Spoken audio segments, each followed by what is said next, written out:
আজকের মেনুতে আমি রান্না করতে যাচ্ছি টমেটোর চাটনি। শনি ও মঙ্গলবার যারা নিরামিষ খান তারা অবশ্যই এই চাটনিটি বাসায় ট্রাই করবেন রান্না করার। টমেটোটা আমি টুকরো টুকরো করে নিয়েছি, করার পর তেলে 5 ফোড়ন দিয়েছি, তারপর আমি টমেটোটা দিয়ে দিয়েছি।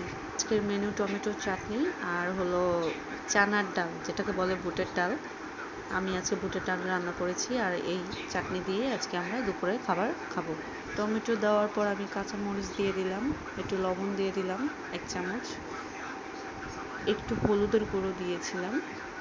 এখন এটাকে আমি একদম ভাজা ভাজা করে ফেলবো।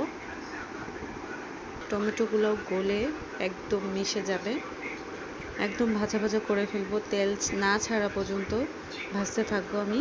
এখন ঢেকে দিব, একটু সিদ্ধ হোক।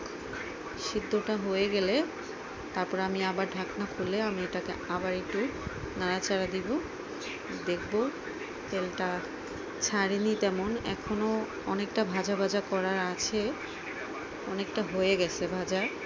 তো চাটনিটা যত বেশি ভাজা ভাজা করব তত বেশি ভালো লাগে চাটনিটা। জল জল থাকলে কিন্তু চাটনিটা ভালো লাগে না।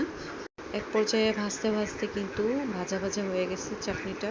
চাটনি রান্না করা হয়ে গেছে। খুবই সহজ পদ্ধতি, আপনারা বাসায় ট্রাই করবেন অবশ্যই।